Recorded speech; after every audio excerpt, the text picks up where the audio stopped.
नमस्कार श्रोते हो. श्री स्वामी समर्थ. संजीवनी स्वामी कृपेची भाग 1 या पुस्तकामधली स्वामींची आज आपण 34वी अनुभूती पाहणार आहोत. गुरु एक जगीत राता. श्री स्वामी समर्थ. काळाचा रेटाफाट आहे. धकाधकीच्या जीवनात अनेक प्रकारच्या ताणतणावातून आपण सगळेच जात आहोत. सर्वच अनिश्चिततेचे अस्थिर असे वातावरण आपला अधिकच कोंडमारा करीत आहे.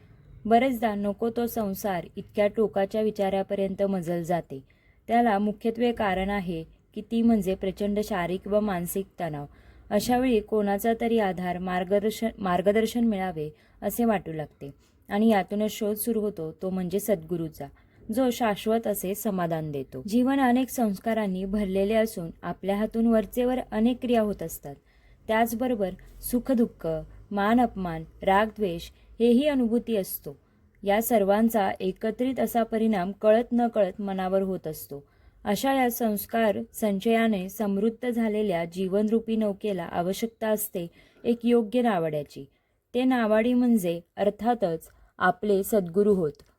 मनाचे व शरीराचे नियमन करून सद्गुरूंनी दाखविलेल्या मार्गावरून केलेली वाटचाल आपल्याला जगण्याचा निश्चित असा अर्थ उलगडून सांगते व त्या मार्गावरून चालण्यास प्रवृत्तही करते. कारण गुरुमार्ग हाच खरा राजमार्ग असून तोच एकमेव शाश्वत असा मार्ग आहे.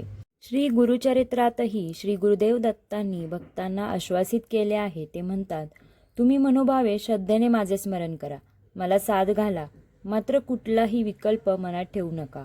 अगदी निश्चिंत रहा, मी सदैव तुमच्याबरोबर आहे. स्मरण करता तुझ जवळी येईन मी तत्काळी, न करी चिंता वेळोवेळी, म्हणून भाक देतेसे. श्री गुरुचरित्र. सध्याच्या काळात सर्व काही मिळेल, पण सत्संग मिळणे फार अवघड आहे. अगदी माणूसही पैशाच्या जोरावर विकला जात आहे. पण सत्संगाचे काय? सत्संग विकत मिळत नसल्यामुळे सत्संग अतिशय दुर्मिळ आहे. खरे तर चांगला सत्संग लाभत नाही. लाभला तरी तो टिकेल याचा भरवसा नाही. टिकला तरी तो वाढेल याची शाश्वती नाही. सत्संग वाढला की त्याची अनुभूती येते, पण ती प्रत्येकालाच येईल याची खात्री नाही. आलेली अनुभूती सांगण्याचे, ती व्यक्ती करण्याचे सगळ्यांनाच जमले असे नाही. शेवटी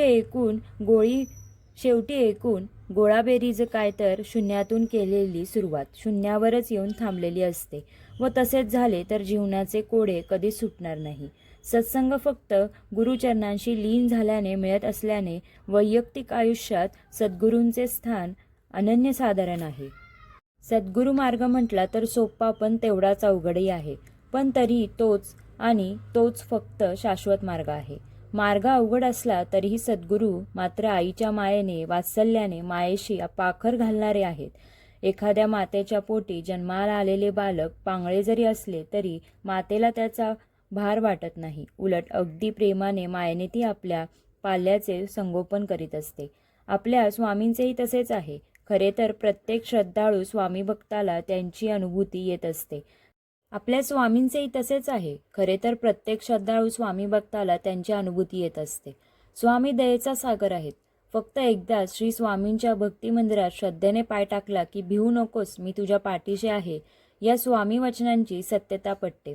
सद्गुरूच्या अंतरंगात प्रवेश केल्यावर लक्षात येते ते हे की स्वामी अगदी फणसाच्या गरासारखे आहेत, गोड गोड आणि गोडच. परमार्थ मार्गात सद्गुरूची आवश्यकताच काय, असा प्रश्न श्री रामकृष्णांनी त्यांच्या एका शिष्याने विचारला. तेव्हा श्री रामकृष्ण म्हणाले, बाबा रे, सद्गुरू वाचूनही साधक आपले ध्येय गाठू शकेल यात शंकाच नाही. फरक एवढाच पडतो की सद्गुरू मार्गदर्शनाने त्याचा मार्ग अगदी सुकर होतो. म्हणूनच सद्गुरूची आवश्यकता आहे. काही दिवसांपूर्वीचीच गोष्ट. जागेच्या शोधात होतो. अगदी जंग पछाडूनही जागेचे काम होत नव्हते. तर दुसरीकडे जागा रिकामी करून देण्याची तारीख जवळ येत होती. अक्षरशः रडकुंडीला आलो होतो. मनोमन देवाचा धावा करीत होतो. सगळेच रस्ते बंद असे क्षणभर वाटले. पण सद्गुरू आपल्या भक्तांची परीक्षा बघतात.